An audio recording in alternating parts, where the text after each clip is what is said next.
परंपरा न सुनी और न देखी। इस गांव में शादी से पहले लड़की को बनना होता है मां, वरना वो बदल लेती है शादी के बाद पति। आपके हर मुद्दे को मजबूती से उठाना, खबर को सिर्फ बताना नहीं, उसकी तह तक जाना, समाज के हित में समाज को आईना दिखाना, आपके और सरकार के बीच सेतु बन जाना, ज्वलंत मुद्दों के हर पहलू को आपके सामने। हर प्रदेश और हर ट्राइब के अपने अपने रिवाज हैं, लेकिन इस रिवाज को सुनने के बाद तो खड़ा हो गया हंगामा। किसी ने कहा ऐसा कहां होता है, तो किसी ने कहा ये तो बढ़िया है। लिव इन को लेकर वैसे तो मचा है कोहरा, लेकिन इन गांवों की लड़कियों को दी जाती है लिव इन की छूट और पति बदलने की भी मिलती है आजादी। देखिए कौन सा है ये गांव।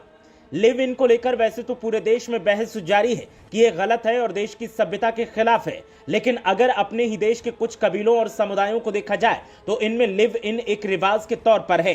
कुछ गांव ऐसे हैं जहां आज भी लड़कियों का स्वयंवर होता है और आज भी उनको शादी से पहले पति के साथ रहने की आजादी दी जाती है। सिर्फ इतना ही नहीं, बल्कि उनको मां बनने का भी अधिकार मिलता है और तो और शादी के बाद अगर पति पसंद ना आए तो उसको बदलने की भी आजादी मिलती है। जब ये जानकारी सामने आई है तब से तमाम लोग इन कबीलों के बारे में जानना चाहते हैं और जानकारियां खोज कर निकाल रहे हैं। देश के कई राज्यों में लिव इन को लेकर आए दिन हाय तौबा होती रहती है। धार्मिक और सामाजिक संगठन लिव इन रिलेशन के पक्ष में और विरोध में तर्क देते रहते हैं। राजस्थान के उदयपुर, सिरोही और पाली जिले और गुजरात के पहाड़ी इलाकों में रहने वाली गरासिया जनजाति में लिव इन रिलेशनशिप खूब चलन में है। इन जनजातियों की महिलाएं न सिर्फ शादी के पहले मनपसंद पुरुष के साथ रहने के लिए आजाद होती हैं, बल्कि वे मां भी बन जाती हैं। फिर भी अगर उन्हें अपना पार्टनर पसंद नहीं आता तो मर्जी के दूसरे पुरुष के साथ शादी कर लेती हैं। इससे उन्हें अपनी पसंद के मुताबिक परफेक्ट लाइफ पार्टनर चुनने में मदद मिलती है। साफ है कि गरासिया जनजाति में महिलाओं को अपनी पसंद का पुरुष साथी चुनने का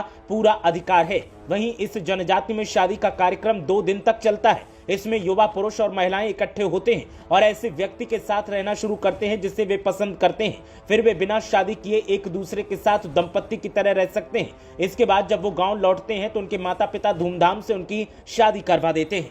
हालांकि उन पर शादी करने का दबाव नहीं रहता है, वे चाहे तो अविवाहित भी रहते हुए साथ रह सकते हैं। कहा जाता है कि एक समय गरासिया जनजाति के 4 ऐसे भाई थे जो दूसरे शहरों में रहने चले गए। फिर इनमें से 3 भाइयों ने तो भारत के आम हिंदू परिवारों में प्रचलित सामान्य प्रथाओं के अनुसार शादी की। वहीं एक भाई ने बिना शादी के ही एक लड़की के साथ लिव इन रिलेशनशिप में रहना शुरू कर दिया। हुआ कुछ ऐसा कि 3 भाइयों की कोई संतान नहीं हुई। वहीं लिव इन में रहने वाले चौथे भाई को एक संतान हुई। माना जाता है कि तभी से गरासिया जनजाति में लिव इन का चलन शुरू हो गया। गरासिया जनजाति में महिलाओं को पुरुषों के मुकाबले कहीं ज्यादा ऊंचा दर्जा हासिल होता है। इस जनजाति में दहेज उत्पीड़न के मामले सामने नहीं आते। शादी की तैयारियां वर और वधू पक्ष मिलकर करते हैं, लेकिन पूरा खर्च लड़के का परिवार उठाता है। इसीलिए विवाह समारोह लड़के के घर पर होता है। जब जोड़ा लिव इन में रहता है तो भी लड़के का परिवार लड़की के परिवार को कुछ पैसे देता है। ये जनजाति खेती पर निर्भर करती है, लेकिन अब इसके कुछ लोग नौकरी पेशा और मजदूरी के लिए दूसरे शहरों का रुख भी करने लगे हैं।